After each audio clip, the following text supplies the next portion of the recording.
पागोरी पिंपळगाव तालुका पाथर्डी या ठिकाणी 3 दिवसांच्या ध्यानधारणा शिबिराचं आयोजन करण्यात आलं होतं. आद्य सद्गुरू शिवानंद दादाजी यांच्या मार्गदर्शनाखाली हा कार्यक्रम पार पडला. नीरव शांततेत झालेल्या या ध्यानधारणा शिबिरात आलेल्या साधकांना आत्मसाक्षात्काराचा अनुभव आल्याचं यावेळी सांगण्यात आलं. खऱ्या अर्थानं सुरुवातीलाच आमचे जे दादाजी आहेत यांनी हा उपक्रम घेण्यासाठी आम्हाला सांगितले की ध्यानधारणा शिबिर तुम्ही घ्या. मग सुरुवातीला आम्ही घ्यायचं म्हटल्यानंतर त्यांनी सांगितलं त्याच्यासाठी स्पॉट असा पहा की ज्या ठिकाणी एकदम नीरव शांतता असेल, की जेणेकरून त्या ठिकाणी फक्त पक्ष्यांचाच आवाज आपल्याला ऐकायला येईल, इतर कुठली आवाज त्या ठिकाणी नको. म्हणून सुरुवातीला आम्ही सर्व कमिटी जे आहे, कमिटीतील सर्व लोक जे आहेत हे बऱ्याच ठिकाणी फिरून आले आणि शेवटी पागोरी पिंपळगाव तालुका पाथर्डी जिल्हा अहमदनगर या ठिकाणी श्री सौ सुमनताई ढाकणे यांच्या प्रतिष्ठानमध्ये हा घेण्याचं ठरलं. हे ठरल्यानंतर संबंधित लोकांना आम्ही भेटल्यानंतर त्यांनी आम्हाला या ठिकाणी फ्री ऑफ चार्ज त्यांचं जे आहे प्रतिष्ठान आहे ते दिलं गेलं आणि तिथून पुढे आमच्या तयारीला आम्ही लागलो. परंतु प्रतिष्ठान बऱ्याच दिवसापासून तसंच पडलेलं असल्या कारणाने ते प्रतिष्ठान साफसफाई करणं, तिथली लायटिंगची व्यवस्था करणं, तिथल्या बाथरूमची व्यवस्था करणं, त्याचबरोबर त्या ठिकाणी असणाऱ्या पाण्याच्या टाक्या वगैरे काय असतील याची सगळी तोडफोड झालेली होती. सर्व व्यवस्थित पार करण्यासाठी कमीत कमी आमचा 1 महिना गेला. तिथली सफाई करण्यासाठी 15 दिवस गेले. यातूनही आम्ही पार होऊन मग पुढचा कार्यक्रम कसा होईल ही आम्हाला शंका होती. परंतु आम्हाला आमच्या परिवारातील श्री दादाजी परिवारामधील जे साधक आहेत त्या साधकांनी इतका उत्तुंग प्रतिसाद दिला की आल्यानंतर आम्ही ती 500 लोक या ठिकाणी जमल्यानंतर साधण्यासाठी आम्ही भारावून गेलो. आणि खऱ्या अर्थानं पहिल्या दिवशी, दुसऱ्या दिवशी आणि तिसऱ्या दिवशी जे 500 आले होते ते 500च्या 500 लोकांनी ध्यान साधना केली आणि खऱ्या अर्थानं त्या प्रत्येकाला त्या ध्यान साधनेमधून आत्मसाक्षात्कार या ठिकाणी घडलेला आहे.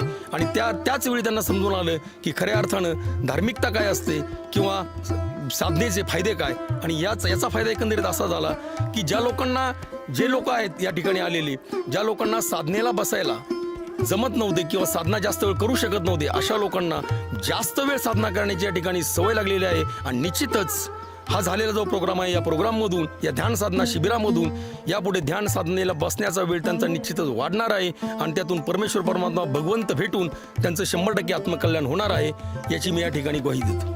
प्रामुख्यानं शहरी समाजातला ताणतणाव कमी करण्यासाठी तसंच भविष्यातल्या ताणतणावांना तोंड देण्यासाठी मनाची उत्तम बैठक तयार करण्याचं काम या शिबिरातून करण्यात आलं.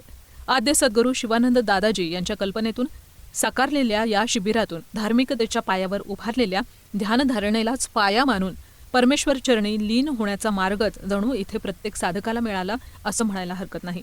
खूप छान अनुभव येत आहेत. कारण शहरी जीवनामध्ये जो ताणतणाव आहे, प्रदूषण आहे, याच्यापासून या निसर्गाच्या सानिध्यामध्ये या दादाजी परिवाराने बाकीच्या समाजाला पण घेऊन आम्ही इथं आणण्यात यशस्वी झालो.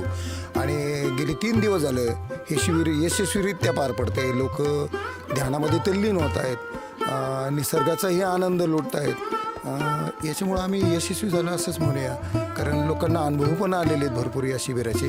आणि याच्याही पुढे आमचे प्रयत्न असे राहतील की उत्तम शिबिर आम्ही घेण्याचा प्रयत्न करू. जय श्री स्वामी शिव. आत्मकल्याण, भगवंताला भेटण्याचे, पूर्वजांना भेटण्याचे, दिव्य उजेड दिसण्याचे अनेक प्रसंग इथल्या साधकांनी अनुभवले. विशेष म्हणजे यामध्ये वयाच्या 10व्या वर्षापासून ते 70 ते 80 वयापर्यंतचे साधक सहभागी झाले होते. आणि या साधकांच्या सेवेसाठी उपस्थित असलेल्या सेवेकऱ्यांनीही आलेल्या साधकांची सेवा हीच आपली प्राथमिकता मानून आपली उत्तम सेवा दिली. याच्यानंतर संबंध महाराष्ट्रभर आणि महाराष्ट्राच्या बाहेर सुद्धा या संदर्भातले शिबिरे हे आद्य उपक्रम समितीच्या माध्यमातून होणार आहेत. आणि त्या संदर्भात सर्व आमचे जे साधक गुरुबंधू भगिनी आहेत त्यांच्या सहकार्यातूनच हा उपक्रम या ठिकाणी सादर होत आहे. आणि विशेष बाब म्हणजे पूर्ण 3 दिवस मोबाईल शिवाय या सर्व साधकांनी अत्यंत आनंदानं हे शिबिर पूर्ण केलं. शिबिराची एकूण व्यवस्था पाहता स्वच्छता आणि उपस्थित सर्व सेवेकरांच्या सोयीसाठी गरजेच्या सगळ्या वस्तूंची उपलब्धता करून देण्यापासून सात्विक भोजनाची सर्व व्यवस्था या ठिकाणी करण्यात आली होती. खऱ्या अर्थानं हे शिबिर जे आहे ते आमचे गुरुवरे जे आहेत, आम्ही त्यांना स्वामी शिवानंद दादाजी असं म्हणतो. खऱ्या अर्थानं यांच्या कल्पनेतून साकार झालेली ही एक योजना आहे ध्यान साधना. आणि निश्चितच की धार्मिकतेवर आधारित ज्या गोष्टी असतील त्या ध्यान साधनेशिवाय साध्य होत नाहीत. खरोखर परमेश्वर परमात्मा भगवंताला जर भेटायचं असेल तर खऱ्या अर्थानं ध्यान साधना लावूनच त्याला भेटता येतं. हे परिपूर्ण त्यांनी आम्हाला सांगितलं. आणि खरोखर त्यांच्या दिलेल्या या ध्यान साधनेवरतीच आमचा पूर्ण परिवार आज त्या ठिकाणी धार्मिकतेवरती आधारित आहे. आणि म्हणूनच त्यांनी दिलेली ही जी कल्पना आहे या कल्पनेवरती आधारित ध्यानधारणा शिबिर घेण्याचं आम्ही एकंदरीत ठरवलं. आणि खऱ्या अर्थानं दादाजींच्या आशीर्वादानं आणि स्वामी शिवानंद दादाजींच्या सहकार्यानं हे शिबिर अतिशय चांगल्या पद्धतीने उत्तम प्रकारे या ठिकाणी झालेलं आहे.